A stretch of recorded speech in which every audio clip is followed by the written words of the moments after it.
राजधानी दिल्ली में विधानसभा चुनाव के बाद अब सबकी नजरें इस साल होने वाले बिहार विधानसभा चुनाव पे है। दिल्ली फतह के बाद भाजपा जहां उत्साहित है, वहीं विपक्ष सहमा भी हुआ है। भाजपा बिहार में एनडीए के लक्ष्य 225 को हासिल करने को लेकर बनी रणनीति पे आगे बढ़ रहा है। वहीं विपक्ष ये बार बार बोल रहा है कि दिल्ली चुनाव के परिणाम का बिहार पे कोई प्रभाव नहीं पड़ेगा। बिहार में वैसे देखें तो अक्टूबर नवंबर में विधानसभा चुनाव होना है। भाजपा सहित एनडीए के अन्य दल नीतीश कुमार के नेतृत्व में चुनाव में उतरने को लेकर सहमत है। इससे पहले सभी सहयोगी पार्टियां अपनी रणनीतियों को मजबूत कर रही हैं, लेकिन दिल्ली चुनाव परिणाम के बाद ये तय माना जा रहा है कि भाजपा से कोई भी सहयोगी पार्टी मोल भाव करने की स्थिति में नहीं होगी। वैसे मैं आपको बता दूं कि दिल्ली में प्रचंड जीत के बाद भाजपा के पारा 7वें आसमान पे है और भाजपा बिहार के नेता अब ये नारा लगा रहे हैं कि दिल्ली में सरकार हमारी, अब बिहार की बारी। वैसे देखें तो बिहार में एनडीए घटक दलों ने अब बिहार में राजनीति शुरू कर दी है। खास करके चिराग पासवान भी अब दिल्ली से बिहार लौट आए हैं और एनडीए गठबंधन में विपक्ष को लेकर पूरी तैयारी हो रही है। वैसे तो दिल्ली में चिराग पासवान की हार के बाद एनडीए में कई बातें भी निकल के सामने आई, लेकिन फिर भी अब तैयारी शुरू कर दी गई है। वैसे तो एनडीए घटक दल कोई भी प्लान बना ले, लेकिन चिराग पासवान एक ग्रुप के ऐसे इक्के हैं जो तेजस्वी यादव के प्लान को बिगाड़ सकते हैं। शायद तेजस्वी यादव भी इस बात को अच्छी तरह से जानते हैं कि उनका जवाब चिराग पासवान ही दे पाएंगे। वैसे तो माना यह जा रहा है कि भाजपा भले ही चुनाव में जदयू के अध्यक्ष नीतीश कुमार के नेतृत्व में चुनाव में उतरने की तैयारी कर रही है, लेकिन आज भी भाजपा के पास अधिक विधायक है।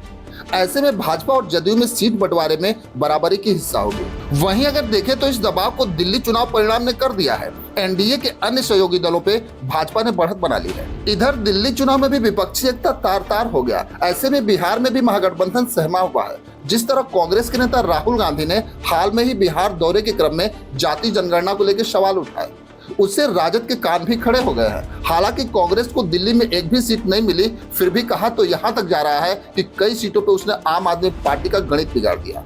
वैसे तो बिहार प्रदेश युवा कांग्रेस के पूर्व अध्यक्ष लल्लन कुमार कहते हैं कि अगर आम आदमी पार्टी चुनाव में कांग्रेस पार्टी के साथ मिलकर उतरती तो दिल्ली में महागठबंधन की सरकार बनी होती।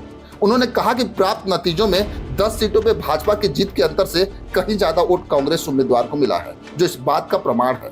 उन्होंने आगे ये भी कहा कि आम आदमी पार्टी द्वारा कांग्रेस को हल्के में लेने का दुष्परिणाम है। ये बिहार समेत अन्य राज्यों में आगामी चुनाव में भाजपा को हराने की रणनीतियों में महागठबंधन के घटक दलों के लिए एक बड़ा सबक है। वैसे तो भाजपा पूरी तरह से बिहार में अपनी जीत को लेकर कंफर्म है और बिहार की राजनीति में अब ये सवाल उठने लगे कि महागठबंधन की आपसी कलह ही भाजपा को बिहार में चुनाव जिता देगी। वहीं इस बात के अनुमान भी लगाए जा रहे हैं कि जल्द ही एनडीए गठबंधन में एक मीटिंग बुलाई जाएगी और ये फाइनल किया जाएगा कि कौन कितनी सीट पर लड़ेगा।